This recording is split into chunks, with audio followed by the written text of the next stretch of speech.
السلام عليكم ورحمة الله تعالى وبركاته. سو dhawaada saaxiibayaal. Haddaba muuqaalkeena maanta waxaan uga hadlaynaa musalsalka dhaawacee qalbiga xalqadiisa 29aad faaladeeda oo dhammaystiran. Xalqadan ayaa ka duwan xalqadii hore ee soo aragnay. Haddaba xalqadan xiisaheeda ayay wadataa. Sidoo kale xalqada dhexdeeda waxaa kulmi doona wiil iyo hooyadiisa iyo sidoo kale wiil iyo walaashiisa. Isla xalqada dhexdeeda waxaana lagu sheegi doonaa in uu Cadnaan nool yahay. Haddaba ku soo dhawaada faalada xalqada 29aad oo dhammaystiran. Inta aan muuqaalka guda galin fadlan daawada muuqaalka like noo saar. Waa mahadsantiin intaa ka bacdi ee ku soo dhawow xalqada 29aad musalsalka dhaawacee qalbiga. Haddaba xalqada ayaa waxa ay ka bilaabmanaysaa dabcan qoftii Azaade ahayd oo ku jirta xabsiga. Haddaba Azaade waxa laga wareysanayaa Cadnaan arrimihiisa. Azaadena xilligaasi waxay ku jirtay waraysi. Haddaba waxay dhahaysaa Azaade aniga waxaan ka jeclaaday Cadnaan nafteyda, sidoo kale hal wax ayaan ka codsaday Cadnaan waana jacayl, laakiin Cadnaan asaga ma uusan isinin jacaylkaasna wuu iga xaaraameeyey. Jacaylkaas iga xaaraamtiyey waxa uu siiyey gabadh kale, yacni ama qof kale. Kulley gabadhaas oo fahmi kartiin ama islaantaas kale waa Faraaya, islaanta lagu magacaabo Yamaan hooyadiisa. Haddaba intaas marka laga imaado taxanaha ayaa si rasmi u bilaaban doona ama xalqada ayaa ka bilaaban doonta halkii ay naga dhamaatay xalqadii kale.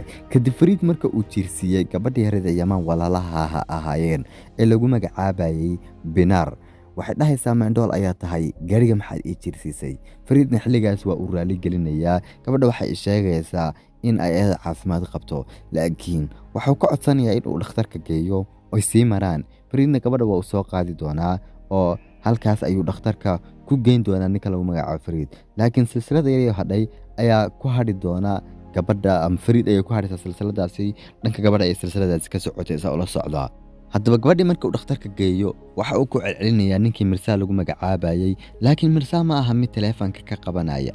Dhanka kale odaygii Shaahiin ahaa iyo sidoo kale Caysha iyo Yamaan iyo Mirsaa oo meesha joogay waxay qaadi dooneen meydkii gabadha Bituul ahayd, laakiin nasiib darro odaygii Shaahiin ahaa ayaaba aftuubanaya gaarigii lagu waday meydka gabadhii yarayda Eliif ahayd. Haddaba Fariid marka uu geeyay ka bacdi gabadhii hospitaalka markuu geeyo waxa uu reebi doonaa kaarkiisa asoo kula haddii aad ii baahatid halkaasi kaarkaasi kala soo xiriir.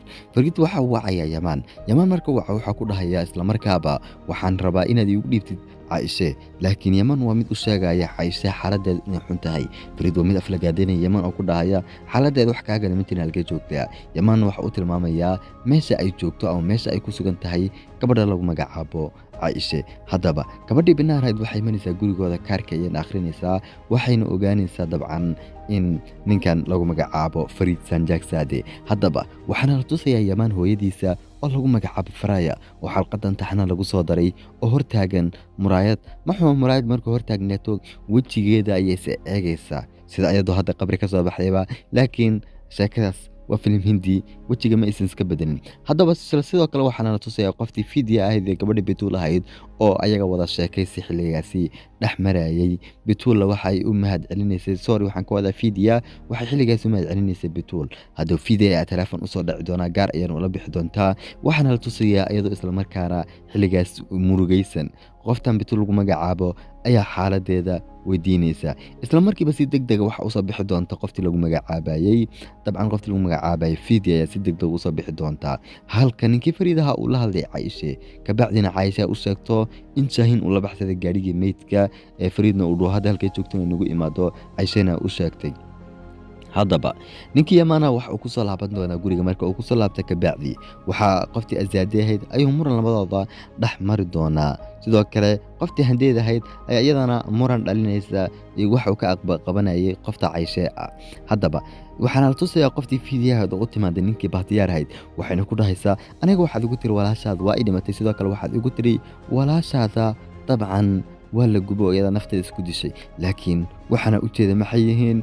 Bahtiyaar mid ayaan ku weydiinayaa walaashayda may nooshahay mise way dhimatay. Isla markaana Bahtiyaar guriga ayuu ka eryayaa, laakiin waa mid dhagax ku dhufanaysa muraayadda. Bahtiyaar uu ka furaya.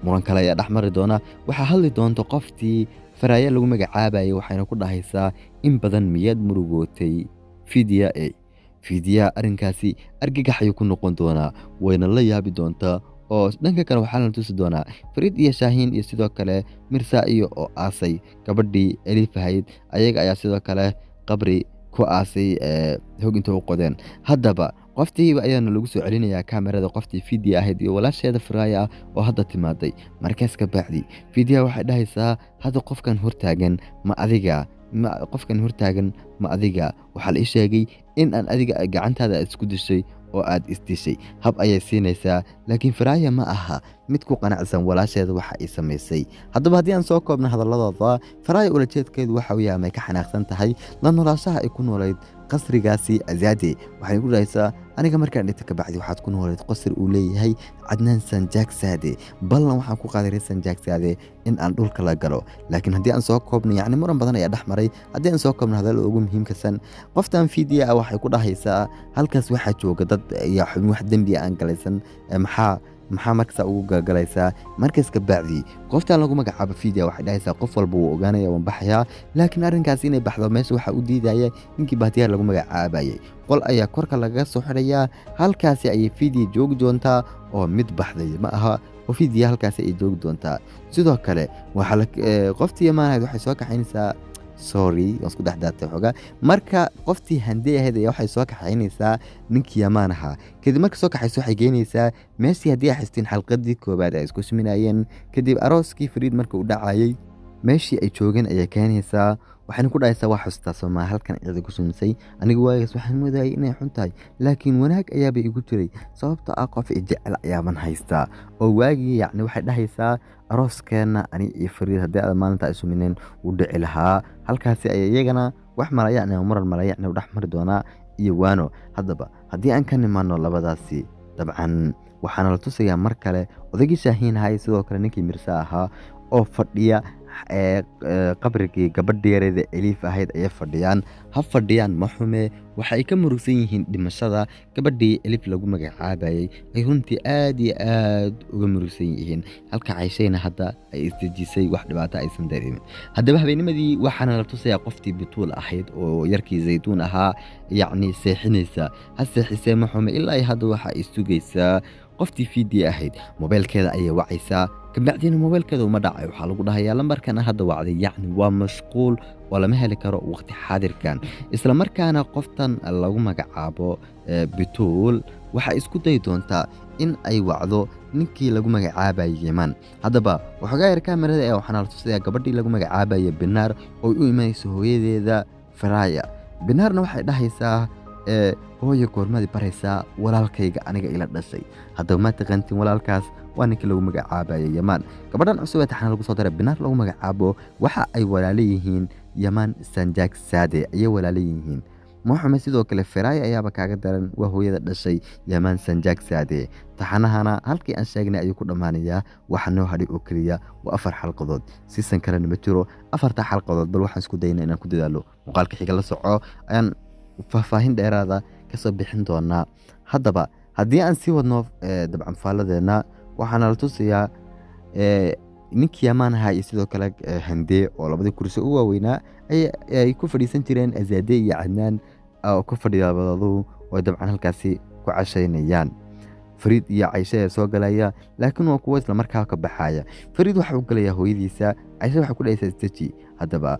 Fariid iyo Azaade ay runtii muran xun oo xaafadan ay maqlayso dhaxmari doona asagoo su'aalo ka weydiinaya dilka aabihiisa iyo qofka dilay aabihiisa haddaba Azaade waa mid runtii naxsan ayada ahaan wayna la murmaysaa wiilkeeda oo waa mid la murmaysa wiilkeeda haddaba wiilkeeda ayaa ku dhahaya ama Fariid Sanjaak Saade ayaa hooyadiisu waxa uu ku dhahayaa qofkii aabahayga dilay qof walbaba ha ahaadee ciqaabtiisa uu maraya xataa hooyadii haddii ay ahaato haddaba Azaade waxa u sharaxaysaa ayada iyo dabcan ninkii Cadnaanaha dhibaatooyinka dhex yaalay laakiin asaga ma aha mid dhageysanaya oo waxa uu ku celcelinaya aabahayga ma adiga dilay sidoo kale maxaa dhex maray maxaas arrinkaas ku kalifay in aad samaysid ugu hadduu arrinkaas kugu cadaado xabsiga ayaad noloshaada ku qaadanaysaa haddaba murankaas ee qaylada dheer waxaa soo wada bixi doonta xaafadda waxaan soo gali doonaa ninkii lagu magacaabayay dabcan Sinaan ayaa dhahaya bal ii sharax wax meeshan ka socda maxaad ka wadiin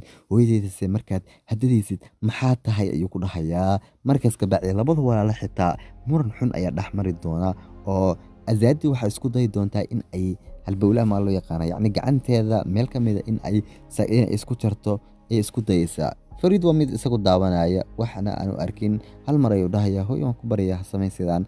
Markaas kabacdi iyadana way samaynaysaa, Cayshe ayaa qabanaysaa. Sidoo kale Cayshe dhaawacyana xun oo xagaa yar ayaa soo gaari doona oo Cayshe ayaa qabatay oo yacni gacanta wax kaga xidhaysa dhahaysa. Cayshe iyadana dhaawac yar ayaa soo gaaray. Haddaba Fariid iyo Yamaan ayaa sidoo kale muran xun dhex maraya, asagoo Sinaan u sheegay sorry Yamaan ayaa laga siiyey. Micnaha waxaan ka wadaa Fariid iyo Sinaan ayaa waxaa dhex mari doona muran aad u daran. Sinaan ayaa walaalkiisa Fariid waxa uu ku dhahayaa hooyadeeda uma ogolaanay inuu qof ka murjiyo ama qof uu ka walwalsiiyo. Haddaba Fariid waa ku soo celinaya hadalkii hore u sheegay ee ahaa haddaba qofkii aabahayga dilay waa lala xisaabtamaya xataa haddii ay ahaato hooyadeeda. Haddii aan ka nimaano hadalladooda yacni iska xiise ma lahayn, saa darteeda micnaha muhiim maaha in waxay ku wada hadleen oo dhan aan sheegno. Haddaba qoftii Batuulaad waxay la soo hadlaysaa Yamaan, marka la soo hadasho kabacdi waxay ku dhacaysaa ma joogto habaryarta Fiidya ilaa hadda. Zaytuun waa mid cabsanaya, say mar hore u baxday weeye ilaa haddana maysa soo laaban kaalay. Markaas kabacdi Yamaan waa mid dahay waaye hadda ayaan imanayaa guriga ayaan kugu imanayaa. Yamaanna waa mid soo diyaarinaya in uu tago guriga habaryartiisa oo xilligaas ku sugnayd gabadhii Batuul ahayd ayaa ku sugnayd xilligaas guriga. Haddaba waxaan noo sheegayaa ama aan arkaynaa isla xalqadan dhexdeeda ama muuqaalka xigeen ku arkaynaa dabcan qoftii firaayaheeda oo ooynaysa sidoo kale dhaxamoonaysa. Waxaa ninkii Bahtiyaar ahaa oo imaaday. Markaas kabacdi Firaaya waxay dhahaysaa hadda muu dhintay. Halkaana waxaa ku caddaatay in Bahtiyaar uu dilay Cadnaan Saade, yacni Bahtiyaar in uu dilay Cadnaan Sanjaak Saade ayaa noo caddaatay, maadaama ay ku tiri hadda ma uu dhintay, hadda maaniga dartee ayuu u dhintay. Yacni ma sheegi kari labadan mid dilay, laakiin labadooda ayaa shurakaystay. Siiba Firaaya ayaa dishay Cadnaan Sanjaak Saade. Haddaba kadib iyadoo dhaxmoonaysa ama iyagoo yacni wada hadlaaya kana sheekaynaya noloshii hore ay soo mareen ayaa isla markaaba kamera dhan kale dan waxaana la tusayaa ayagoo yacni arrinkaasi ayaaba ahaa xasuus. Labadoodana way xasuusanayeen, guriga ayayna ku wada sheekaysanayeen. asagoo xilligaas ninkan Bahtiyaar haddii hadalla yar ka mid uu soo qaatay ku lahaa wiilkaaga ayuu kaga qaatay. Sidoo kale wiilkaaga ma uusan tusin hooyadii gurigiisa ma uusan geynin, nin aan dhalin ayuu ku dhahay wiilkan wax dhalay isooga dhig oo kale. saa darteeda marka yacni waxba ha murugoon, ninkaas waa uu ku saxsanaa Cadnaanna hadda waa u dhintay, laakiin hadda adiga ayaa nool, adiga ayaa wiilkaaga u jooga, adiga ayaana wiilkaaga ayaadna haysataa. waa doorku waa dhankaaga ayuu ku dhahayaa, waa xilligaagii Firaayay oo dhiirgelin ayuu ahaa. Hadda Yamaan waxa uu imanayaa Bituul waxay u sheegaysaa yacni markay baxday Firaaya iyo dabcan xilliga ay baxday. Yamaan ayaa saadaalina wuxuu dhahayaa ma laga yaabaa in qaraabadii meelahan ay joogto ama saaxiibadeedii waxdaas in ay joogto. Nasiib wanaag waxaana la tusayaa qoftii lagu magacaabayay Fiidya oo guri lagu soo xidhay. Bahtiyaar ayaa u soo gali doonaa. Bahtiyaar waxa uu ku dhahayaa yacni muddo badan halkan kuma jiri doontii, sabirka badi kun sabran ayuu dhahayaa. Sidoo kale mobile ayuu dhiibaya, wuxuu dhahayaa qofka ugu muhiimsanaad wacaysa wac. Ayadana waxay wacaysaa Bituul waxay u sheegi doontaa in ay yacni caawana dhixi doonto oo ay ammaano kaga dhigaysaa yarkii Zaytuun lagu magacaabayay.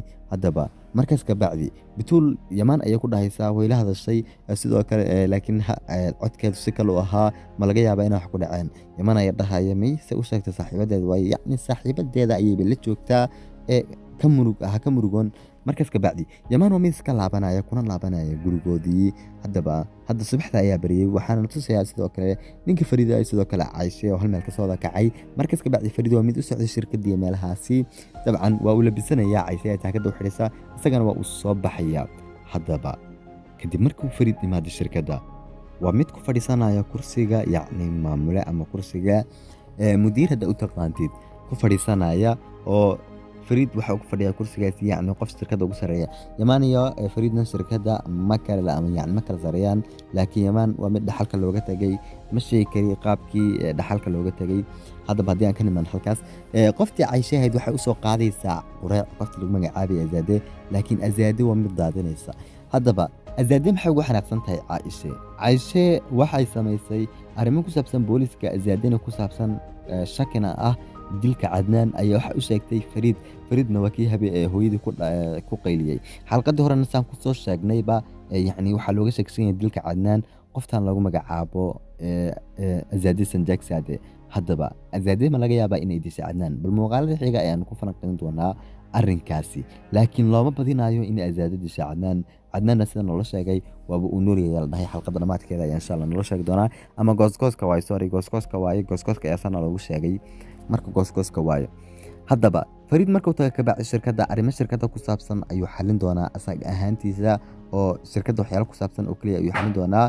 haddaba yarkii Zaytuunaha subaxdii xigtay waa mid runtii murugoonaya asagoo maadaama ka maqan tahay qoftii fiidiyaha ilaa iyo waqtigan aysan u soo laaban kuna xayiran tahay gurigii ninkii Bakhtiyaar ahay. sidoo kale walaasheeda Faraaya ay ku xidhan ay ilaahay hadda ku xayiran yihiin.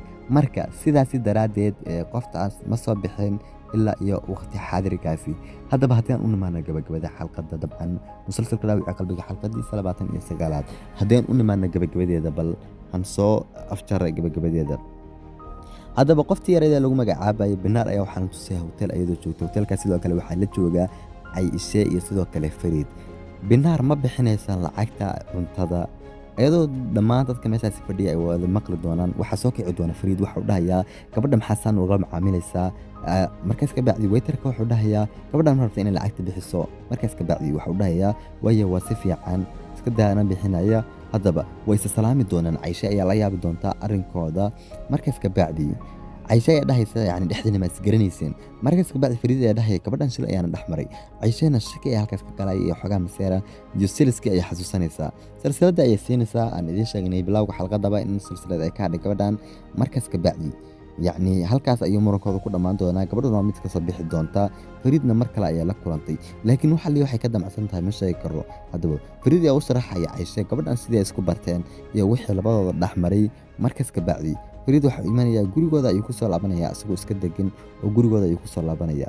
haddaba tan ugu macaan ama ugu xiisaha badan ayaa waxay tahay ninkii imaanaha marka uu shirkadda joogo waxaa loo soo diray fariin ayuu lagu leeyahay qabriga hooyadaada waa inaad timaadaa. laakiin qofka u yimaada xilligaas waxa uu ahaa hooyadiisana wax walba ay fahansiinaysaa halka inta horeysa uusan aaminin uu ku dhahay ma lacag baad iga rabtaa maxaad iga rabtiin hooyada way dhimatay. haddaba asagoo la fahansiiyay ayaa waxaan arkaynaa dabcan inuu imaanayo qoftii lagu magacaabay Fidiya. laakiin asagan inuu xanaaqsiyay ma garanayo sababtoo miskiinta yar wax qaada ma aysan samaynin kaliya waxay guursatay يعني Cadnaan walaalkiisa ay guursatay wax qalad laakiin miskiintaas ma aysan sameyn. haddaba waxaan la tusayaa ninkii Bakhtiyaar ha uu qaba dhar wada madow. sidoo kale waxa uu soo qaadanayaa gaas waxa uu soo qaadayaa sawir aan u maleynaa sawirka Cadnaan ama Cadnaan aabihiisa ka bacdina waa uu gubayaa. dhammaan xafadda ayaa isku soo bixi doontaa ama Cadnaan buu ahaa sorry Cadnaan ayaan u maleynayaa wallahi ma sheegi karin ninkaas sidee taqaanta bal dhan commentiga nagula wadaag. markaas ka bacdi uu sawirkii gubo ayaa Fariid ayaa soo qaadi doona dhammaan xafaddu way ululsan yihiin sawirkii uu gubtay. haddaba kabacdi xaafadda u wada murugaysan dhammaantooda wada naxsayn dabkuna si xun u ordaya ayaa waxaa dhacday in qoftii Faraaya ahayd ay soo gasho. dhammaan dadku way wada yaabi doonaan. laga yaabaa in Faraaya wejigeeda aan la aqoonin in Azadi taqaantana waa laga yaabaa. dhammaan marka ay wada yaabaan Faraaya dhankeeda midig waxaa taagan gabadheedii Binaar ahayd. waxaa la dhahayaa waa caadi waa la iska caadi baa la dhahayaa markay Binaar timaado. laakiin tan kale la yaabka badan ayaa waxay tahay garabkeeda bidixadan waxaa ka soo muuqan doona ninkii lagu magacaabayay Yamaan. halkaasna argagax badan ayaa ka abuurmi doona. haddaba waxay dhahaysaa qoftan Faraaya lagu magacaabo Azada Cadnaan hadda uu dhintay soo ma aha bas yani hadalkeedu halkaas ayuu ku eg yahay. xalqadan halkaas ku dhamaanaysa. waxaan rajaynayaa muuqaalka xigana goosgooska soo falanqeeyo. hadduu muuqaalka laag noo saar